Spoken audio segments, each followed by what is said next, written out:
Hello, savvy entrepreneur. It's Tash Corbin here with another episode of the Heart-Centered Business Podcast. This is episode number 167, and so all of the details and the link to today's special freebie will be found at tashcorbin.com/167.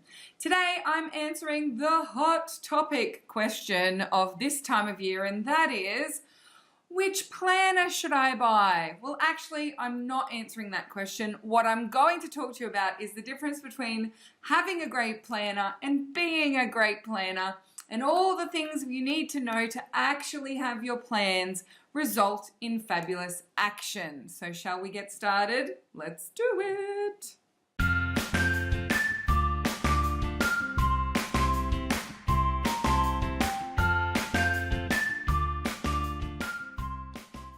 Yes, it is that time of year when 20 people a day ask into the Heart Center community, which planner are you buying for 2019?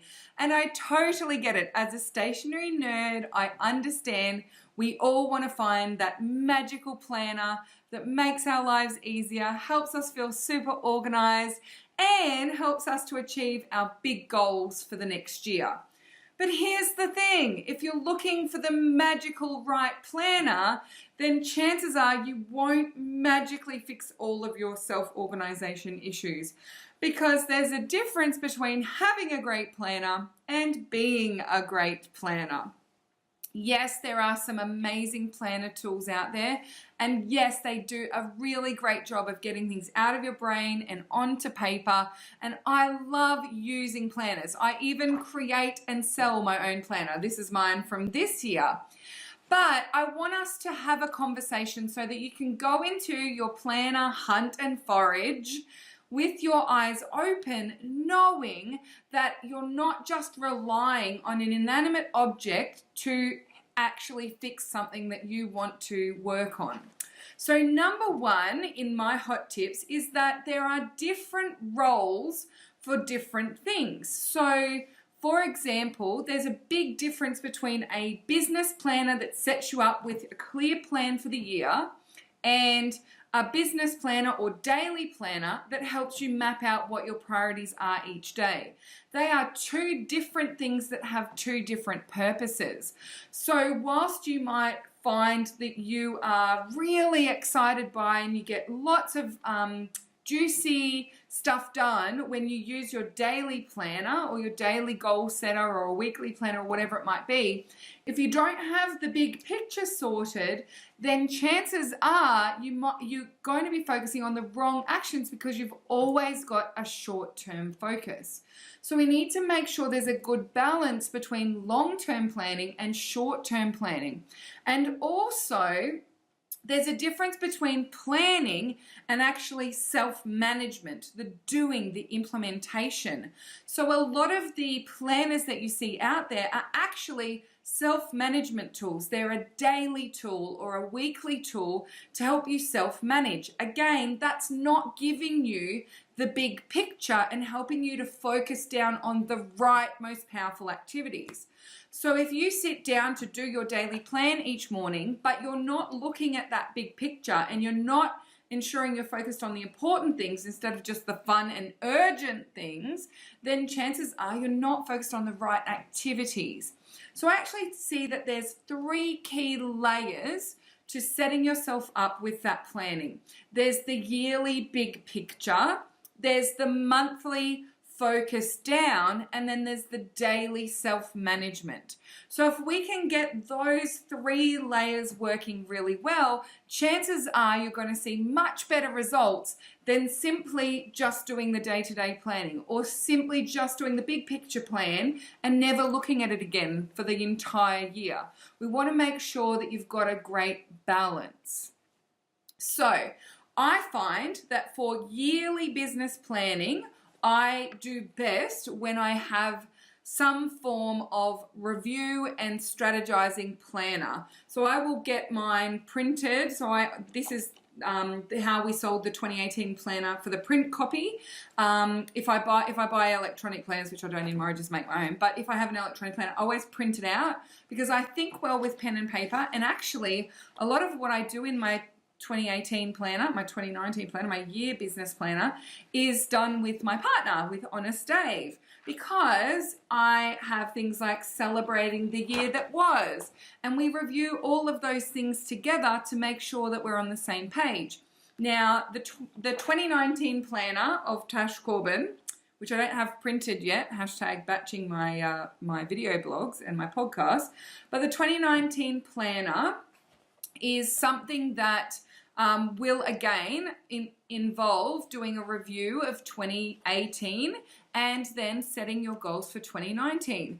Now we know that there's no separation, hard separation between what we want to do in our business and what we want to achieve in our life. For me, my business creates what I want in my life, and my life creates what I want in my business. Those two things are blended and integrated really beautifully, and so that's why I sit down and do my year focus with Honest Dave and with pen and paper. What we usually do is sometime between Christmas and New Year, we'll go to a lovely wine bar, or we'll go have cocktails near a beach somewhere, or we'll go somewhere really fancy, and we will spend an afternoon doing our review and then setting our goals for the following year together. And it's a really beautiful connecting process for us, and it's one of our favorite things to do at that time of year.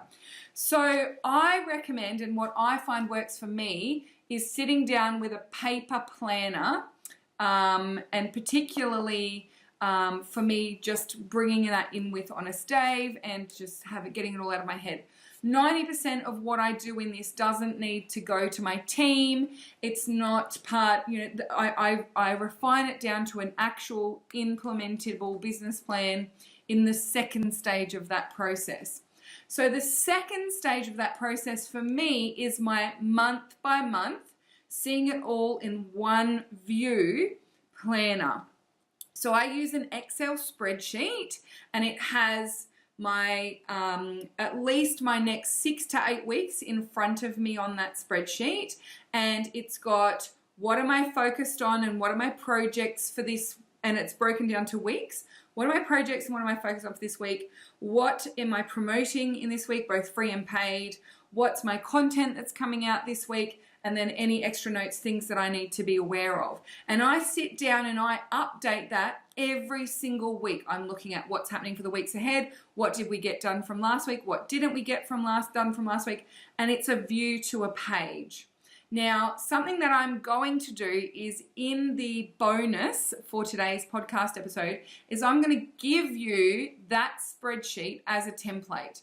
And it's got some color coding, fun things in there, and it comes with a little video to instruct you on how to use it.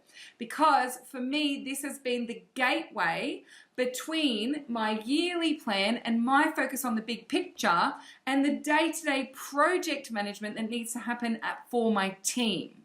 Now, I have been using that spreadsheet for probably 2 years now, and even when I jump into using Asana for team management, which we've now got rid of, and now we use Teamwork, we still have the month, at least a month to a view Excel spreadsheet, because we can see everything at a glance. And there's a difference between being able to see your medium-term future at a glance and knowing what you need to do each day. So they are the 3 layers for me. Layer 1 is my yearly plan and setting the big picture. I review this at least every quarter, if not more regularly, and just make sure we're checking in and that everything is still relevant. Then I have my spreadsheet, which is my few weeks in advance, all in one page. I update that, as I said, every week, but I set the agenda at least 6 weeks in advance, and then we work towards that. The more my team is getting ahead of things and the more we're starting to be able to see the future more clearly, the further and further ahead that plan in one page is actually getting, and it's a really beautiful thing. And then the day-to-day management. Now, this is where I find those online tools can be super helpful. If it's just you and one team member, I think Asana is a really beautiful tool to use for this. Claire Barton, Ailey Wieldy, Laura Dick, all the organization planning, beautiful ladies that we know in the Lady Posse, all recommend Asana. And I also recommend it if you are just starting out with the self-management. Remember, this is self-management, or you've got one or two team members that you're bringing on board. I find Asana is a really good tool for that. For my team, we've now moved to Teamwork, which is a little bit more in depth and a little bit more involved, but that's because I now have 5 team members working for me, and we have some job share roles that happen in my team as well. So it's really important to me that the tools that we use for day-to-day task management are helpful for my team, they're effective for my team, and they're actually value-adding, not in making my team spend hours a day managing themselves and managing the plan but not actually doing.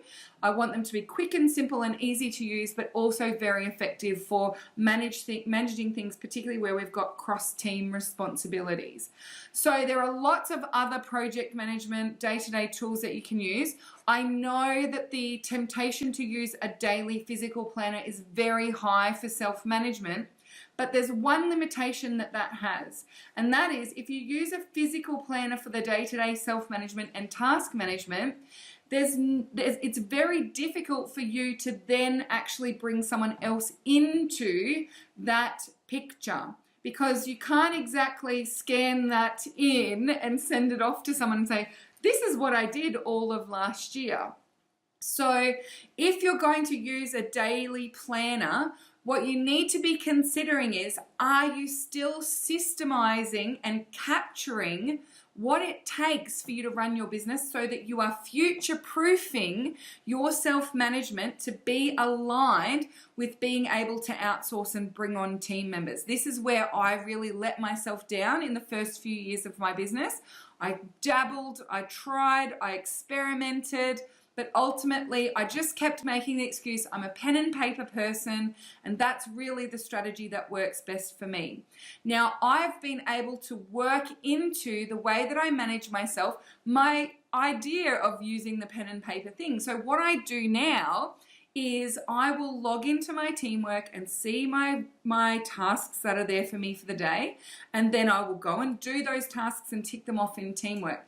Then, if there's extra time, which there usually is because I'm very fast in my work and I don't have a lot of jobs to do in my business these days, if there's extra stuff to do, what I'll do is I'll set myself a little challenge. So I'll write a little 3-part checklist on paper, or I'll pop something into my journal, or I will get the pens and texters out and come up with a few ideas of things that I can tick off and have a little game with myself. But those extra activities that I'm doing are not the core foundational things that I need to do in my business. They are future-proof, they're fun things, it still lets me to do and be flexible with the things that I want, extra things that I want to do in my business. So that's when I get to play with things like my toy box. Those things that I've put away to play with on another day that aren't related to how my team are supporting me in my business. So they're the 3 layers that I like to have working well. It's been an experiment for me as I move forward in my business.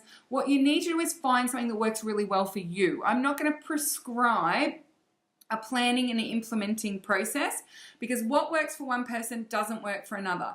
There are lots of people who love using spreadsheets and ticking things off and going in and doing that every single day and spending a third of their day actually in the planning and managing themselves doesn't feel like a waste of time, and it feels really good to them. For me, I want to be in action. I want to be doing things with most of my time. I want to be recording these things. I want to be creating. I want to be planning my future stuff in my business. I want to be doing Facebook Lives. I want to be engaging in the Heart Center group. I want to be in my business doing things more than I'm in a project management software typing up all my tasks for the next day, taking an hour to do that when half of the tasks are 2-minute tasks anyway. So find a system that works for you, but the only way you'll do that is by trying something out. So those 3 layers again are your yearly or big picture focus. Then your actual being able to see at a glance your short-term future, maybe a few weeks ahead, maybe a few months ahead, depending on how far ahead of your business you get and how far in advance you're working now. And then daily self-management for yourself and for your team. So they're the 3 layers that I think are important. The next thing I wanted to talk about was making sure that whatever planner you select, it's a living document. Now, one of the big pieces of feedback that I got after the 2015 planner, I think it was that a lot of people filled it in, they loved it, they were so inspired by it, they were really excited, and then they forgot about it. So one of the things that I've now incorporated into the 2019 planner is that monthly review and that setting of your priorities on a month-by-month basis. And we've got that beautiful Excel spreadsheet and template that you can then use through your day at a glance. And we also have live workshops that go with it. So we're bringing people back to having a conversation about their goals and plans and reviewing on a regular basis. And in 2019, we're going to be doing quarterly reviewing sessions. So anyone who buys 2019 planner will also get quarterly review and planning sessions and replanning sessions so that you can check back in and make sure it's a living, breathing document. Now you'll see in mine, there's post-it notes, there's extra notes. I go and look at, so I had my 5, this is a really good example of it.